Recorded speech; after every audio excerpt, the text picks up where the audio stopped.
Não diga que você não pode trabalhar em benefício do outro. Quantos mudos dariam uma fortuna para falar como você?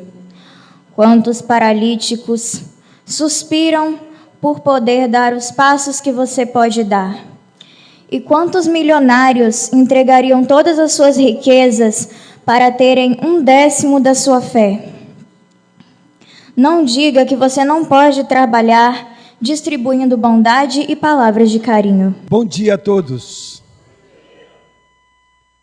Eu queria fazer uma fofoca para vocês antes de começar. Alguém disse assim: hoje terá pouca gente, que é dia dos pais. A casa está lotada. Que bom, né? Quero aproveitar para felicitar a nossos pais que fomos auxiliados por alguém para que nos tornássemos pais e que fomos capazes de criar nossos filhos. Porque pai não é aquele que fecunda, é aquele que cria. E há muitas pessoas que não geraram seus filhos, mas geraram a vida nele, porque os tornaram vivos e os tornaram capazes de progredir.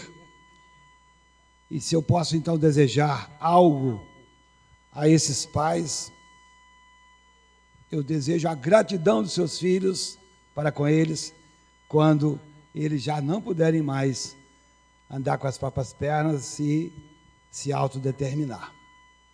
Parece que o gesto da gratidão é talvez o gesto da maior nobreza que alguém possa fazer a outro.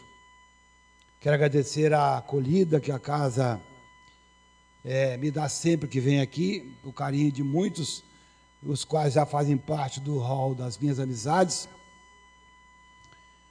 E antes de entrar no assunto, eu queria registrar a minha presença ontem aqui, não a minha, porque a minha presença não foi mais importante. O que se revelou importante no encontro de ontem foram dois fatos. O encontro em si, para discutir a questão de como lidar com aquelas pessoas que nós chamamos de preguiçosos, indigentes, vagabundos, que ficam na rua, e que aqui na casa se chama de pessoas em situação de rua, em extrema dificuldade, e que são irmãos nossos. Mas tão importante quanto a esse encontro em si, ontem, foi um fato que notei nos 15 pessoas que tinham aqui, todas importantes. Mas 4 pessoas destacaram-se aos meus olhos, que estão focados dentro do assunto de hoje. Havia 3 deficientes visuais no encontro e uma pessoa portadora de dificuldades extremas, que ela podia muito bem dizer: estou doente, vou ficar em casa. De 15, 3 pessoas com necessidades visuais extremas e uma delas com outras dificuldades. E aí isso nos dá, na verdade, uma motivação para que nós possamos perceber o que seja coragem e o que seja fé. Esse é o objeto da nossa conversa. Quero saudar os espíritos que estão presentes, encarnados e desencarnados, novamente, porque na casa espírita é casa de espíritos. Embora eu goste de fazer de espiritismo de vivos, por isso eu gosto de lidar com preso, eu gosto de lidar com pessoa que está em situação de rua, eu gosto de lidar com doente do hospital, mas é preciso considerar que todos nós somos espíritos e tem uma equipe espiritual que nos assiste e outra que precisa de ajuda. Eu quero saudar todos, inclusive o pessoal da Rede Amigo Espírita, que não presente fisicamente, se faz presente espiritualmente, uma vez que o Centro Espírita se amplia de tal ordem que tanto eles se projetam de onde estão até esse ambiente, como também nós nos projetamos aos ambientes onde estão aqueles que nós queremos muito, que nesse caso de hoje, Dia dos Pais. Em verdade, a gente coloca nessa ideia a concepção de que Centro Espírita não é essa casa mas a vibração, o amor, a energia que se projeta e que se irradia a partir desse ponto.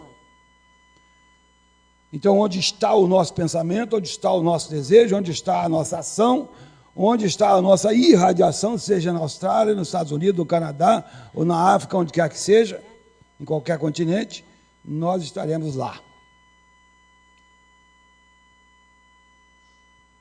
E tem muito a ver com o tema de hoje. Assim, nós trazemos, na proposta de hoje, a busca primeiro da coragem para que a gente possa buscar primeiro o reino de Deus. E quem quer se aventurar pelas fileiras do Espiritismo, precisa compreender que o grande objeto que nós estamos buscando é a paz e a felicidade. E não se consegue paz e felicidade sem coragem. Allan Kardec elenca, dentre as leis morais da vida, a segunda delas, depois da lei de adoração, a lei do trabalho, que ainda nós conceituamos trabalho como sendo ação que existe para a nossa sustentação física. Mas trabalho é todo o movimento que se realiza e do qual se extrai e produz energia. E a própria natureza da evolução, que é a superação das nossas dificuldades íntimas, posto que temos que corromper o nosso sentido, temos que corromper a carne, para que o Espírito prevaleça, nos remete à busca do reino de Deus, a fim de que a gente possa enfrentar o mal, que em si não é aquele oposto ao bem. O mal é muito mais a ignorância do bem do que a ação dele em si. Porque todo aquele que faz o mal, não faz o mal porque quer se dar bem. Pode até desejar fazê-lo, mas depois sofre as consequências. E quem se torna espírita já começa a compreender isso. O mal é muito mais a ignorância das consequências do mal em si ou da ausência do bem. Isso está anotado na questão 642 do Livro dos Espíritos, quando os Espíritos dizem para nós, na pergunta de Kardec, para agradar a Deus, basta não fazer o mal? Os Espíritos respondem que não basta não fazer o mal. É preciso fazer todo o bem ao nosso alcance, porquanto seremos responsáveis pelo mal que resultado do bem não feito. E para isso precisa ter entendimento, precisa ter coragem e precisa ter fé. Coragem, às vezes, de levantar-se mais cedo para vir ao centro hoje. O colchão, às vezes, agarra a gente e trava-se uma briga e, às vezes, ele ganha. E a gente fica lá, então, obsediado pelo colchão. Ele é perturbador, às vezes. Mas a gente levanta, logo a gente se sente impulsionado a isso. Assim, então, nós trazemos aqui a forma como nós chegamos aqui no convite de Jesus. Vinde a mim vós todos que estáis aflitos e desconsolados, oprimidos, dependendo do texto bíblico que se lê, da versão que se traduz, e tomai de mim meu jugo, porque meu jugo é leve e meu fardo é suave. Chegamos então em condição na casa? Sem coragem, sem fé. Às vezes trazido por alguém. Às vezes a trombeta soou muitas vezes, mas nós não escutamos. Disse eu ontem aqui que o texto traduzido diz para nós que muitos são chamados e poucos são escolhidos. Eu até me atrevo, interpretando a frase, a dizer que não são muitos, não são poucos escolhidos. São poucos que atendem o convite por falta de coragem e de fé. Porque se Jesus chamou a todos nós aqui, será que ele pegaria só a fileira da frente e falaria assim: vocês ficam comigo, vocês são dispensados? Nos parece que Deus, que Jesus e que os espíritos superiores não chamariam uma plateia inteira para só aproveitar 4. Nos parece que a gente que não aguça os ouvidos para e não tem coragem, às vezes, de escutar, não nos interessa. A luta que travamos é muito mais pelos interesses do que as convicções, porque convicções nós já as temos. Não há nenhuma pessoa que venha ao centro espírita pela segunda vez que não fique embevecido por aquilo que a doutrina espírita faz. Fala. Você, no mínimo, sai duvidando. E só a dúvida já nos obriga a nos movimentar. Quem movimenta o mundo não são as respostas, são as perguntas. E quando nós, então, nos tornamos curiosos, a gente é motivado pela vinda segunda vez. Então, a gente chega na condição de doentes, oprimidos, desconsolados, desconfiados, incrédulos, mas está num processo de busca de paz. No outro sentido, por que Jesus nos chama?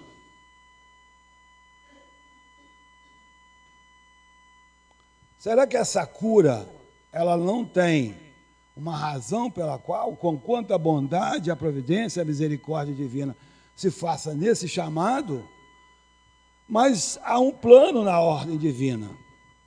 Há um projeto divino traçado na grande ideia de implantar o reino de Deus no coração dos homens. Mas esse projeto se fará, e se faz e se fez, em primeiro lugar com os precursores do cristianismo.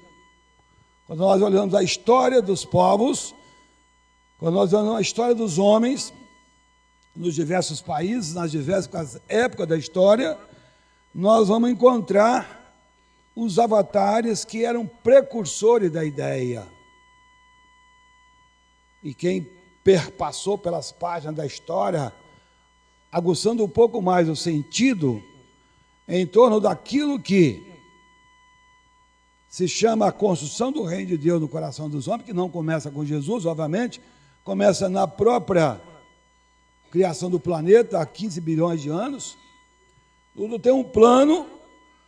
E a partir do momento que nós saímos do átomo, perpassamos pelo reino mineral, vegetal, animal, hominal, adquirimos a razão. Agora, o determinismo divino dá para nós responsabilidades.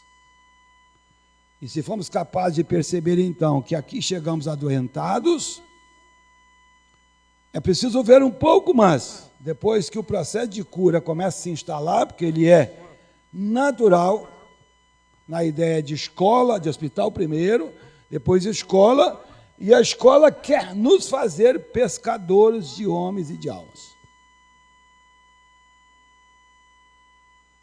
A escola quer nos fazer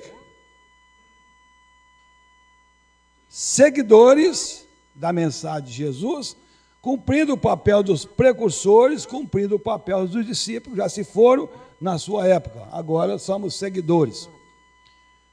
E eu podia substituir a expressão, sem colocar em risco a qualidade da interpretação ou da leitura, mesmo que literal. Eu vos farei semeadores da mensagem de Jesus. Porque, na sequência, o texto do Evangelho nos chama ao ide. Nós viemos doentes. Nós ficamos e nos preparando, melhorando a nossa vontade. Onde eu disse aqui, repito, gosto de usar essa, já também disse aqui em outros momentos, a expressão paz na terra aos homens de boa vontade significa boa é um adjetivo que qualifica o substantivo vontade. Boa significa vontade qualificada. Porque nós viemos e nos tornamos habilitados a sermos semeadores. Porque o nosso papel não é apenas de vir nos curar.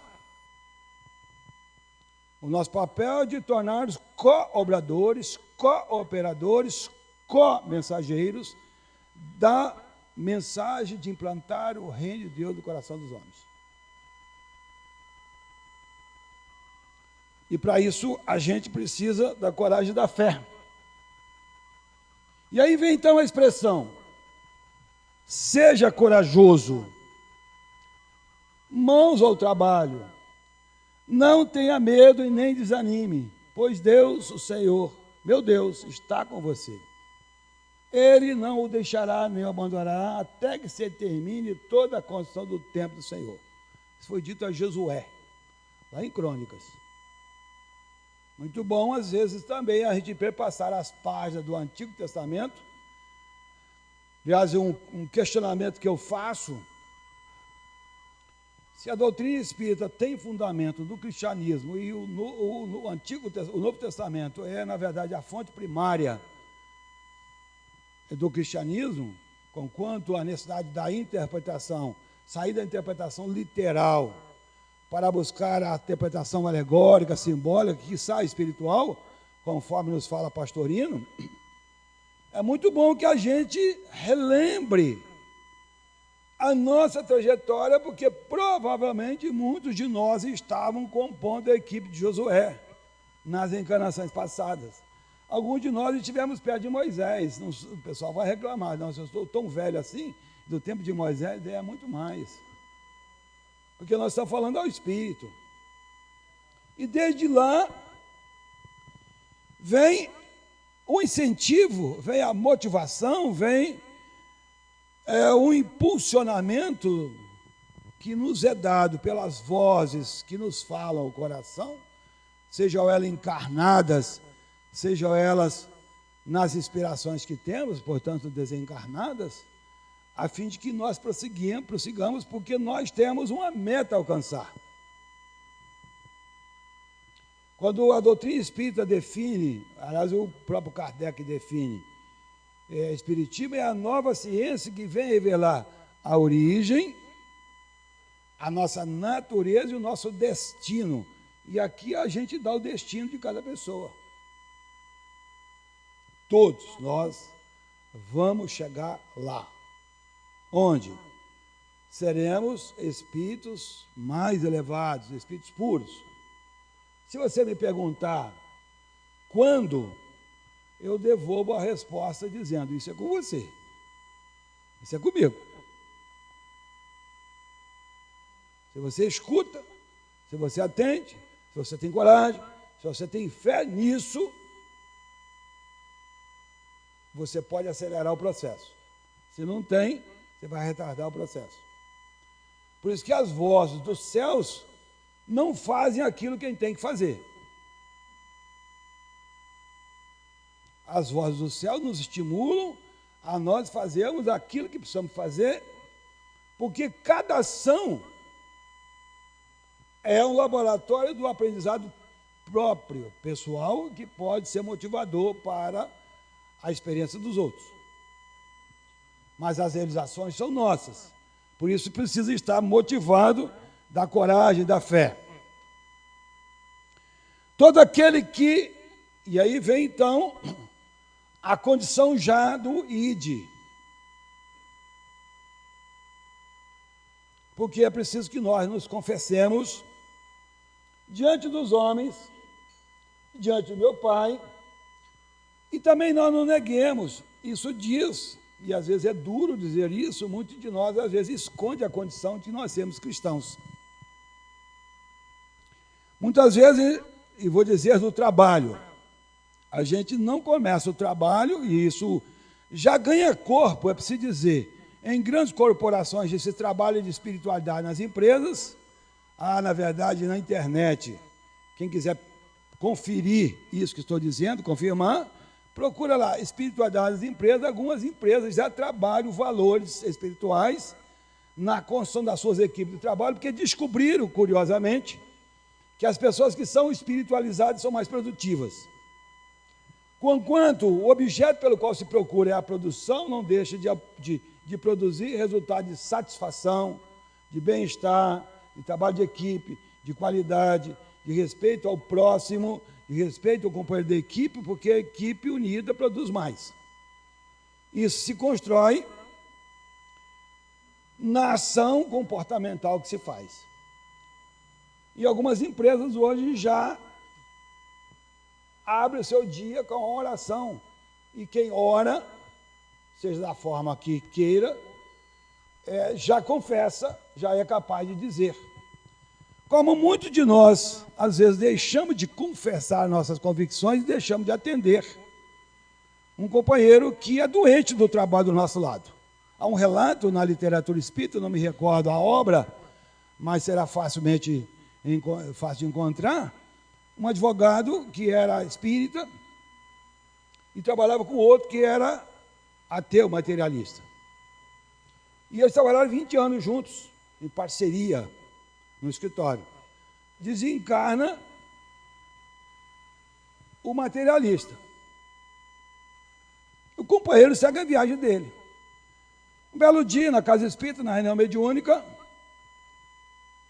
chega um espírito e o médium diz: tem um espírito aqui muito aborrecido com você.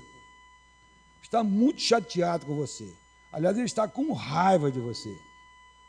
Ele está te odiando. O companheiro espírita ficou preocupado. Olha, eu sou espírita. Como é que pode haver alguém que esteja me desejando mal se eu só fiz o bem? Então estabelece o diálogo entre os dois. E o outro diz: eu sou o seu companheiro de trabalho. E faz a seguinte reclamação: como é que você trabalha 20 anos comigo e não me fala disso? O companheiro engasga: eu quis respeitar, é um argumento que se usa, a sua crença, pois sabe que você me fez muito mal. E aí a gente retorna à questão 642. Para agradar a Deus basta não fazer o mal? Não, é preciso fazer o bem, todo o bem ao nosso alcance. Então nos compete, obviamente, violentar consciência alguma. Mas espírita deve ser o nosso nome, o nosso comportamento. E para isso precisa se encorajar e precisa saber se essa fé raciocinada que nós adquirimos pelo conhecimento, que nos remete à nossa projeção ao mundo espiritual, o que ela é capaz de produzir para nos transformar e ser agente de transformação dos outros, que obviamente vai precisar de coragem. Será preciso sair da zona do conforto. Porque se alguém nega ao próximo, obviamente nós colhemos o fruto da nossa desídia. Repete, isso está no Evangelho segundo o Espiritismo, no item 14, salvo engano, do capítulo 11. Porque alguém se envergonhar de mim, das minhas palavras, também o Filho do Homem se envergonhar dele quando vier o momento. Esse momento talvez seja o momento do Hebreus 9, 27. Depois da morte vem o juízo.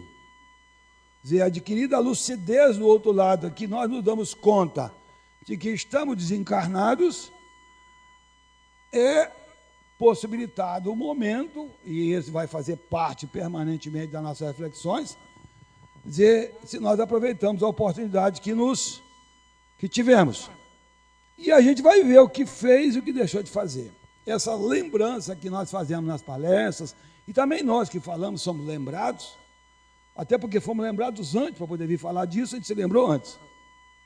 Portanto, somos nós maiores beneficiados. Não me coloca isso na condição de instrutor. Me coloca aqui na condição de facilitador, porque o meu papel é apenas estimular que, ao terminar essa fala, vocês vão para casa e se coloquem o seguinte desafio: vou provar o contrário de tudo que Fiorito disse. Porque para provar aquilo que eu já disse, está provado, já é uma verdade. Se você admitiu como verdade, ela vai continuar, não vai produzir muito efeito. Mas você pode fazer o seguinte questionamento: vou provar o contrário. Fazer o papel do advogado do diabo. Ou o papel do questionador, em que eu posso melhorar? Porque ainda que eu possa aqui ser mais claro, tanto quanto me permita a minha imperfeição, sempre há pensamentos e sempre há ideias que surgem, intuições e inspirações que surgem, que fazem parte da psicosfera do ambiente, da qual eu capto alguma impressão, mas há pensamento muito mais avançado que esses, e que nós não temos que nos acomodar no processo, porque nós estamos constantemente no processo de mudança, e para isso precisa de coragem, a coragem da mudança, a coragem de enfrentar o desafio, a coragem de perguntar diante do desafio, em vez de perguntar por quê, ou perguntar para quê, ou perguntar que lições eu tiro dessa dificuldade. O que a lei, o que Deus quer que eu aprenda com essa dificuldade? É um outro olhar.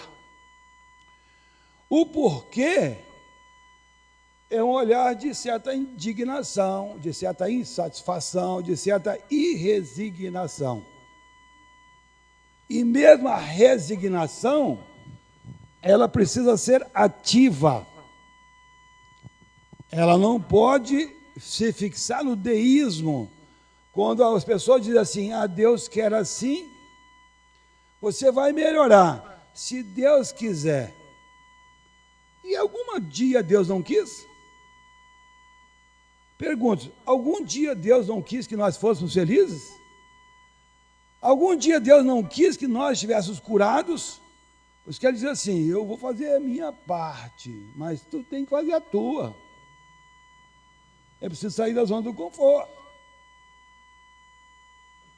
E quando a gente fala dessas questões, é preciso não colocar também só na mão do médico. Deve ter médicos aqui, naturalmente, que me socorram nessa hora, porque de médico só sei escrever a palavra e não sei nem se tem acento.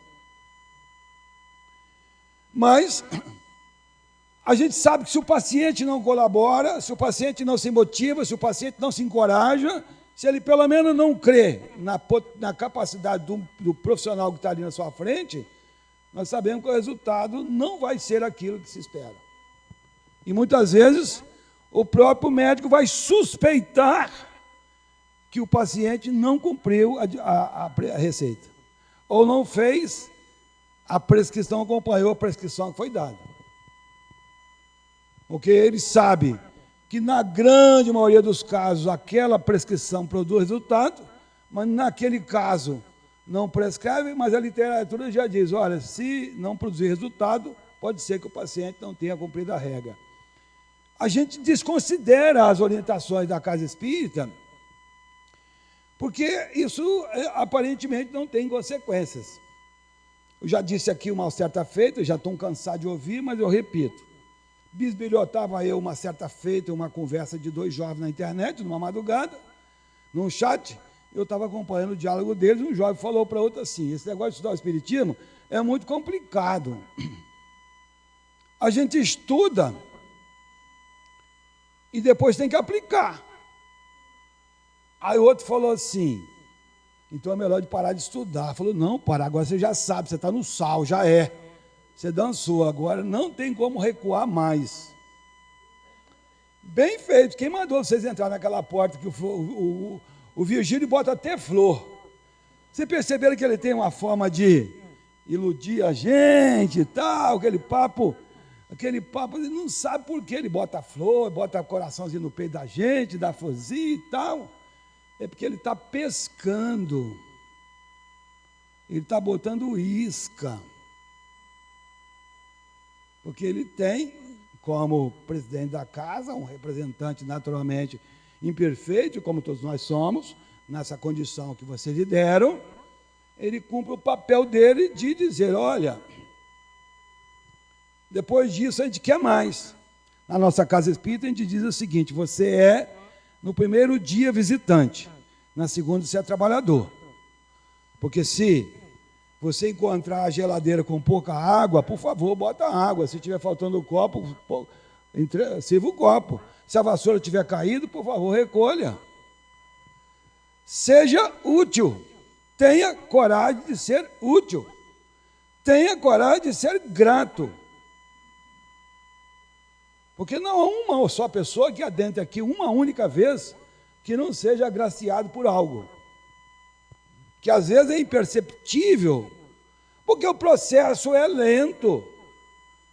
Nós não estamos lidando com as dores do corpo. Nós estamos lidando com as dores da alma, que é imortal, que se reflete no corpo. Para que possamos ter essa coragem, é preciso ser capaz de refletir, de sentir, de pensar, a fim de que a gente se coloque nesse caminho. Então é preciso, inclusive, a coragem das opiniões. Nós estamos enfrentando, dentro do movimento espírita, algumas questões que, em nome da amizade que a gente tem com algumas pessoas, a gente não tem coragem de defender os princípios e as leis que regem a doutrina espírita. Toda doutrina tem princípios e leis, que são a base de sustentação. Dias atrás, ouvimos a seguinte expressão. Alguém escreve um texto e, em nome de ser amigo de quem escreveu, a gente não tem coragem de contestar. Claro que contestação pressupõe sempre a controvérsia sem a discórdia. Porque divergir é diferente de discordar. Divergir é no campo das ideias, discordar é do coração. A divergência não pode gerar a discórdia. Antes de citar essa afirmativa, eu cito a nossa convivência lá no Ginte, que é composto de um padre, 3 pastores e eu. O meu estilo já é bem conhecido do movimento. E mais 2 técnicos. Não pense que nós concordamos com tudo. Temos divergências profundas, mas temos pontos convergentes. Em vez de a gente lutar pelos pontos divergentes, a gente trabalha para os pontos convergentes. E o resultado é a produção de 2.350 voluntários que atuam dentro do sistema prisional, que equivale a metade do número de agentes prisionais no Espírito Santo. Os voluntários são a metade do efetivo, mas que se construiu através de coragem e de fé, através da coragem das opiniões, do respeito à diversidade, mas ser claro. E aí, voltando à afirmativa, um grupo resolve dizer a seguinte expressão: fora da justiça social não há salvação, porque querem substituir a expressão fora da caridade na salvação. Alto lá. Quem expressa fora da caridade na salvação é uma pleia de espíritos que foram orientados por Jesus, espírito puro, e uma pleia de espíritos superiores, dentre os quais Kardec era um encarnado. Então, pretender fazer modificações em nome dos princípios e das leis, sem achar oposição, a gente, em verdade, acaba por aceitar questões que ferem os princípios. Então, há uma ilusão enorme dos espíritas que nós temos que ser concordinos. A doutrina espírita nos dá a liberdade da manifestação. Mas, por outro lado, também trabalha conosco a ideia da unidade e do respeito aos princípios doutrinários. E, então, cada espírita, normalmente, a gente aquieta as nossas controvérsias, mas trabalhamos conspiradamente às vezes. enquanto a controvérsia é muito salutar quando ela é colocada em grupo, e nós debatemos, ao final delas a gente aprende, porque todos nós somos aprendizes.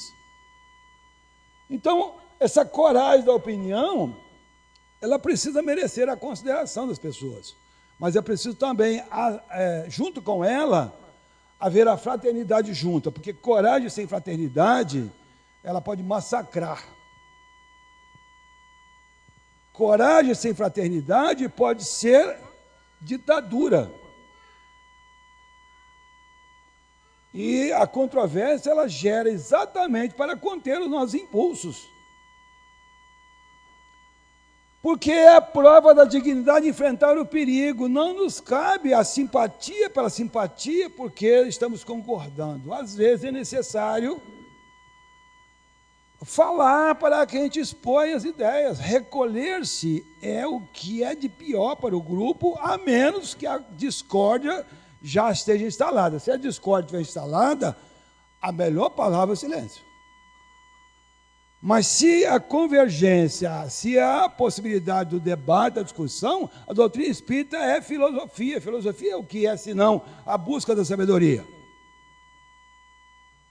A busca da melhor opinião.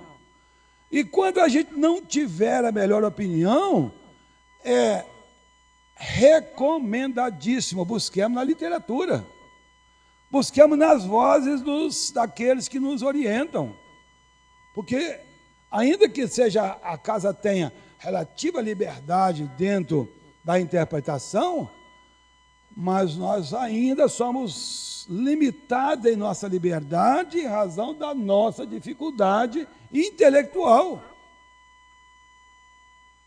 E é preciso dizer que ainda somos muito pobres intelectualmente, embora já tenhamos feito muita descoberta no campo da tecnologia.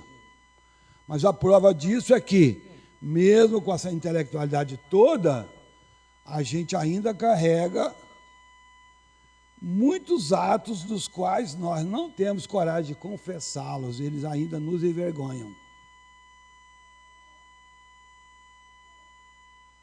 E então a gente não tem coragem, às vezes, de se expor. As perseguições, discussões, até mesmo os simples sacados, nos quais sempre se expõe aquele que não teme confessar abertamente suas ideias. É preciso ter coragem de colocar. Agora, onde? Não em fofoquinha nos cantos, senta e conversa no grupo, porque enriquece. E todas as vezes que a gente se reúne em nome de Jesus, seja para expor a que ideia for, a gente sai dela mais aclarado. Ou melhora a nossa ideia, ou a gente melhora a ideia dos outros. Porque esse ambiente, ele se torna um ambiente de fraternidade. Para isso você ter coragem. A coragem de aprender. Aliás, a coragem de admitir que não sabe também. Então, perguntar. O mérito está na razão da circunstância do resultado que pode advir. Há sempre fraqueza em recuar diante das consequências da sustentação das opiniões. Mas há casos em que isso equivale a uma covardia tão grande como a de fugir no momento do combate. Sobretudo quando nós somos responsáveis por decisões. Uma das questões que a gente coloca aqui é o desejo de algumas pessoas, e às vezes com certa influência, de dizer que Kardec está ultrapassado.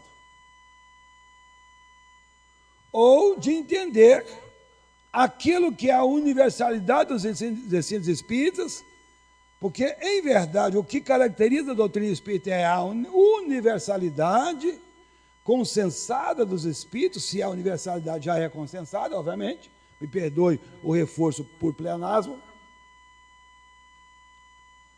Mas há muitas pessoas que, não conhecendo a doutrina, querem reinventá-la. E é por isso que nós colocamos lá no começo as 3 citações do processo que se faz para chegar a um nível de qualidade ao ponto da gente ir e divulgar o Evangelho sem impor aquilo que a gente divulga, as nossas ideias, mas impor a ideia dos Espíritos. Primeiro nós chegamos a adoentar, depois nós vamos estudar. E o que a gente vê nos reformistas, da maneira geral, é que não conhece a obra. Isso dito por muitos espíritos e por muitos intérpretes da doutrina espírita, reconhecido no mundo todo. Então, quando nós encontramos gente que quer reinventar, cuidado para não estar inventando a roda, porque vai chegar no mesmo resultado.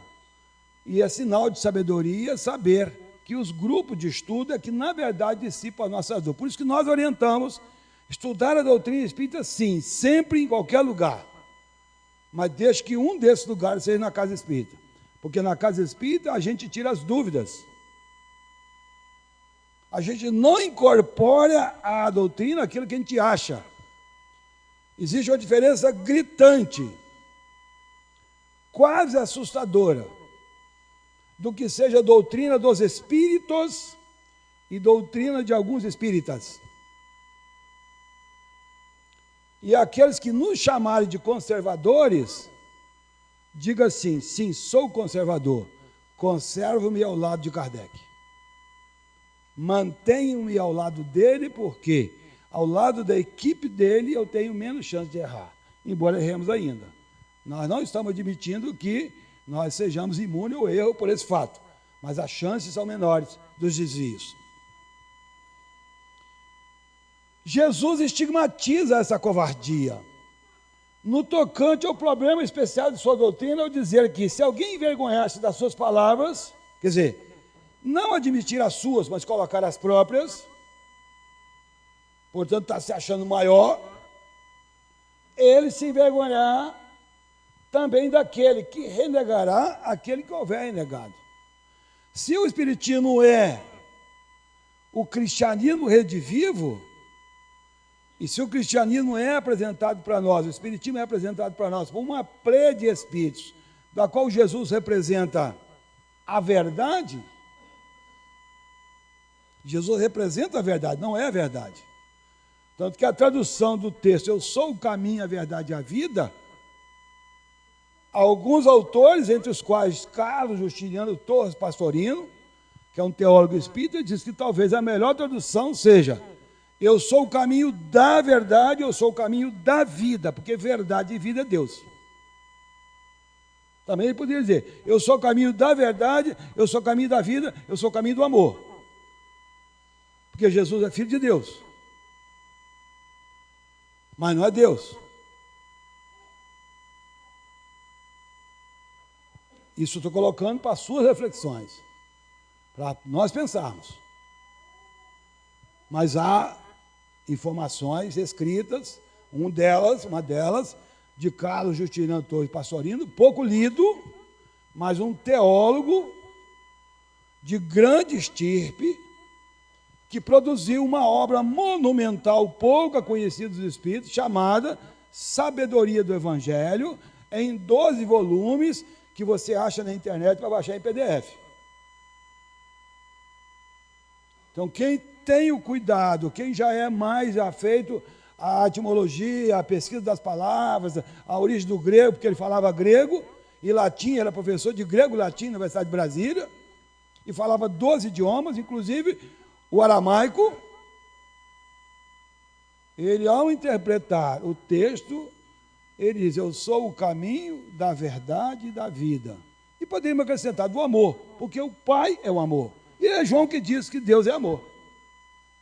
Então, quando a gente resolve, num grupo de pessoas, ter a coragem, e aí uma coragem perigosa, porque desprovida da razão, de dizer que preciso reler o Espiritismo, ou reinterpretar o Espiritismo, nós não estamos, na verdade, nos fundando numa fé raciocinada, e sim numa fé que a gente entendeu como a fé da sua ciência, e não a fé da ciência de todos. Por isso que se fala dessa assembleia, por isso que se fala da necessidade do estudo profundo, por isso que os estudos são apresentados na fase inicial como a introdução, depois o ESD, depois o ESME, depois o EAD, depois o estudo das obras básicas, nessa ordem, porque o estudo na casa espírita, a fim de que fortaleça a fé e nos dê a coragem, mas uma coragem sóbria, uma coragem fortalecida, uma coragem sustentada, é preciso que o trabalhador seja de boa vontade, de vontade qualificada, porque a meta é, além de criar uma nova fraternidade, é também fazer trabalhadores nessas causas difíceis, como a casa busca acrescentar aqui. Como é que eu trabalho com essa pessoa nessa situação? Da rua? Como é que eu trabalho com a pessoa presa? Como é que eu trabalho com o dependente químico, que às vezes está dentro de casa? Como é que trabalhamos a questão tão controvertida com relação da homoafetividade e da homossexualidade que confundem? Se me perguntarem, não vou dar palpite.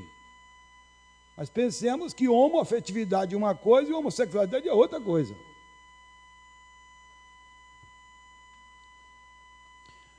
Aqueles que temeram confessar-se discípulos da verdade não são dignos de ser admitidos no reino da verdade. Olha, se eu nego a verdade, como é que eu posso desejar estar lá? Perderão assim as vantagens da fé, porque se trata de uma fé egoísta, porque ela não é do consenso, ela é fé grupal. Que esses guardam para si mesmo, ocultando-a, com medo dos prejuízos que se possa acarretar, porque vai ferir o seu prestígio. E não raro a gente precisa ir ao sacrifício. Aqueles que nós chamamos de intérpretes do cristianismo, os verdadeiros intérpretes do cristianismo, que são cartas vivas do Evangelho, quando nós olhamos o exemplo dos 12 apóstolos, aliás, dos 13, apenas um recuou, e ainda assim Jesus foi buscá-lo. O que aconteceu com os 12 discípulos? Os 13, na verdade, o 12º, Judas, ele se perdeu e Jesus resgata. Mas o que aconteceu, inclusive, com o substituto do Judas? Aliás, uma pergunta, quem foi o substituto de Judas? Matias, parabéns. E o que aconteceu com todos eles? Exceto João, que ficou para tomar conta de Maria. Todos foram sacrificados. Eles foram ao sacrifício da vida. Será que nós seríamos capazes, por exemplo, de nos sacrificar a esse ponto? Provavelmente não. Estou falando de mim. Se chegasse aqui um opressor agora, falar, aqueles que são adeptos do cristianismo serão sacrificados. Os que não são, podem sair. Talvez eu chegasse na porta primeiro. Atropelava todo mundo. Mas se não é pedido o sangue, a proposta do ID está pedindo gastar a sola do sapato no trabalho do bem. Está pedindo suor. Está pedindo a disponibilidade, porque eu preciso me munir dessa coragem acima do comum. Por isso que vem a pergunta de Jesus, o que de especial fazeis?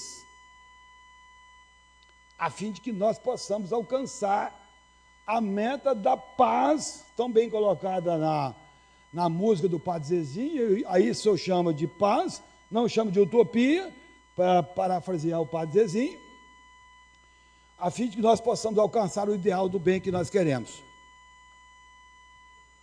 Porque isso é uma construção nossa. E aí nós trazemos o Nando Cordel. Onde começa a paz? Nando Cordel não disse a paz do mundo começa em nós. Ela diz o que? Ele diz o quê? A paz do mundo começa em mim. Mas eu costumo dizer que um monte de mim só em nós. Se nós tivermos mim, dá nós. Aí nós podemos agrupar. Olhando o relógio perturbado que vocês têm aqui, para você fazer a desobsessão dele, eu vejo que o tempo já foi. Não sei porque em algumas casas espíritas o relógio é bem perturbado, anda mais depressa.